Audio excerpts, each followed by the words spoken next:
MP board कक्षा 11वीं वाले समस्त विद्यार्थी ध्यान दें। मेरे फ्रेंड्स, आप समस्त विद्यार्थी जानते हैं कि आपका 10 मार्च को जो पेपर है वो है इतिहास विषय का, और आप सभी बच्चे, कई सारे बच्चे रियल पेपर ढूंढ रहे हैं। तो प्यारे विद्यार्थियों, अब रियल पेपर ढूंढने की ज़रूरत नहीं है, क्योंकि आपके लिए मैं एक पेपर लेकर आया हूं जो आपको परीक्षा में दिया जाएगा। और साथ ही प्यारे विद्यार्थियों, ये प्रश्न पत्र आपको याद करके जाना है।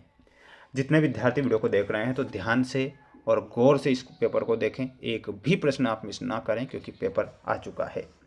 पहला प्रश्न दिया गया है, दजला और फरात नदियों के मध्य विकसित होने वाली सभ्यता कौन सी है। क्वेश्चन है कि दजला और फरात नदियों के मध्य विकसित होने वाली सभ्यता के बारे में आपसे पूछा गया है। तो प्यारे विद्यार्थियों, यहाँ पर आपको ध्यान रखना है, उस सभ्यता को हम मेसोपोटामिया की सभ्यता कहते हैं। तो यहाँ पर आपको लिखना है मेसोपोटामिया। प्रिंसिपेट की स्थापना करने वाला शासक कौन था। तो प्यारे विद्यार्थियों, यहाँ पर आपको ऑगस्टस करेक्ट आंसर के रूप में लिखना है। ऑगस्टस हमारा सही आंसर हो जाएगा। वहीं अगला प्रश्न दिया गया है जिसे आपको याद करना है अच्छे से। चंगेज खान द्वारा सेना के गठन का आधार क्या था। तो गठन का जो आधार था वो था दशमलव पद्धति। तो इसमें आपको क्या लिखना है, दशमलव पद्धति आपको सही और सटीक आंसर के रूप में लिखना है। नेटिव का अर्थ क्या होता है। तो प्यारे विद्यार्थियों, नेटिव का अर्थ होता है मूल निवासी। क्या होता है, मूल निवासी नेटिव शब्द का अर्थ होता है। तो इसमें आपको मूल निवासी लिखना है।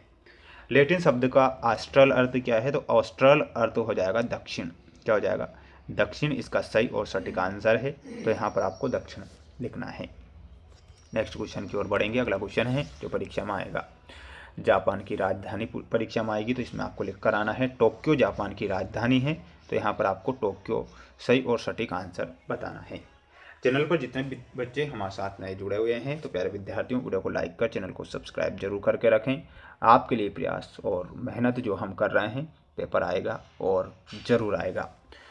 उर मेसोपोटामिया के देवता थे, तो कौन से देवता थे, इसमें ध्यान रखना है चंद्र देवता। तो इसमें आपको लिखना है चंद्र। रोमन साम्राज्य में परिवार का प्रचलन था। तो रोमन साम्राज्य में प्यारे विद्यार्थियों ध्यान रखना है पितृसत्तात्मक परिवार। कौन सा परिवार, पितृसत्तात्मक परिवार। चंगेज खान की विधि संहिता थी। तो इसमें लिखना है प्यारे विद्यार्थियों यास। क्या लिखना है, यास जो थी चंगेज खान की विधि संहिता थी। तो यहाँ पर आपको यास ध्यान रखना है। सभी बच्चे एक बार वीडियो को लाइक करेंगे और चैनल पर नए हैं तो समस्त विद्यार्थी चैनल को सब्सक्राइब करके रखना है। पेपर अगर बता रहा हूँ तो छपेगा। ने मोनालिसा चित्र की रचना की थी, तो किसने की थी, लियोनार्डो दा विंची। मैं यहाँ पर लिख रहा हूँ आंसर। इसमें क्या लिखना है, लियोनार्डो दा विंची, ये आपको लिखना है लियोनार्डो दा विंची। 1840 में कैलिफोर्निया में के चिन्ह मिले थे। तो याद रखना है सोने के चिन्ह मिले थे। कांजी जापान की है। तो ये क्या है प्यारे विद्यार्थी, इसमें आपको लिपि या लेखन प्रणाली लिखना है। क्या लिखना है, यहाँ पर आपको लिपि करेक्ट करना है। स्क्रीनशॉट और अच्छे से इन प्रश्नों को याद करेंगे, एक भी क्वेश्चन छोड़ेंगे नहीं, क्योंकि पेपर अगर बता रहा हूँ तो प्यारे विद्यार्थियों पेपर तो छप चुका है, लेकिन अब आपको याद जरूर कर लेना है इस क्वेश्चन पेपर को। उरनगर में वार्का शीर्ष बनाया गया था। तो प्यारे विद्यार्थियों, यहाँ पर आपको क्या लिखना है, असत्य के रूप में लिख कर आना है। क्या लिखना है, असत्य। रोमन साम्राज्य के उत्तर पश्चिम में केल्टिक भाषा बोली जाती है। तो बिल्कुल बोली जाती है, ये सत्य लिखना है। कुरिलताई मंगोलों की संचार व्यवस्था थी। तो ये आपका क्या हो जाएगा, असत्य हो जाएगा, असत्य। चौसर ने कविता पियर्स फ्लोमेन लिखी थी। तो ये भी आपका क्या होगा, असत्य होगा। तो इसमें असत्य लिखना है। मार्टिन लूथर ने पहले छापेखाने का निर्माण किया था। तो ये गलत हो जाएगा, असत्य, ये भी असत्य होगा।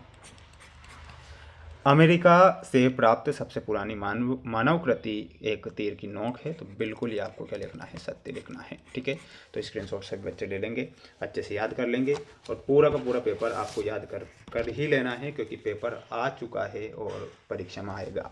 ध्यान दीजिएगा। अगला क्वेश्चन है आपकी स्क्रीन के सामने, ये देख सकते हैं, जिसमें आपको ये जोड़ी दी गई है जो परीक्षा में आएगी। कीलाकार में आपको मिलाना रहेगा लिपि। पेपायरस में आपका सही आंसर क्या हो जाएगा, पेपायरस एक पौधा है। पेजा में आपको मिलाना रहेगा और वो हो जाएगा पास। फ्रायर में आपको मिलाना रहेगा भिक्षु। दीपियटा, तो दीपियटा में क्या हो जाएगा, इसमें आपको प्रतिमा से मिलाना है। ठीक है, प्रतिमा। न्यूटन वैज्ञानिक था। और जी का अर्थ होता है समुद्र, चीनी भाषा में कहते हैं जिसे। ये आप करेक्ट ध्यान रखेंगे।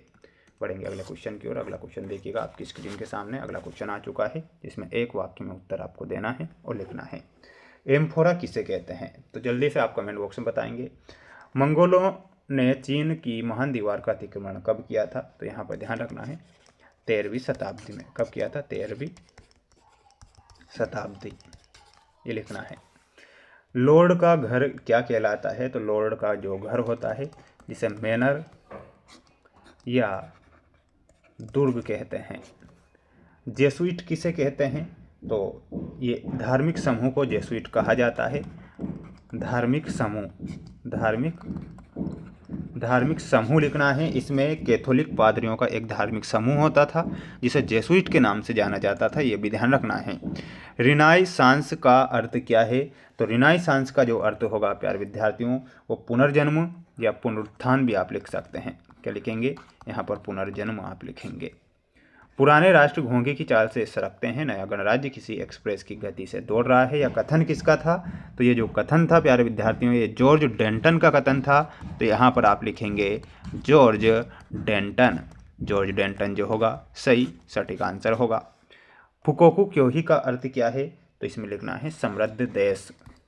क्या लिखना है? यहाँ पर हो जाएगा आपका समृद्ध देश, या फिर आप मजबूत सेना भी लिखेंगे। यहाँ पर क्या लिखेंगे? मजबूत सेना। ठीक है, मजबूत सेना आप यहाँ करेक्ट करेंगे। ये आपके ऑब्जेक्टिव टाइप जो प्रश्न थे प्यारे विद्यार्थियों, जो कि मोस्ट इंपॉर्टेंट थे, जो कि मेरे द्वारा यहाँ पर बताए गए हैं।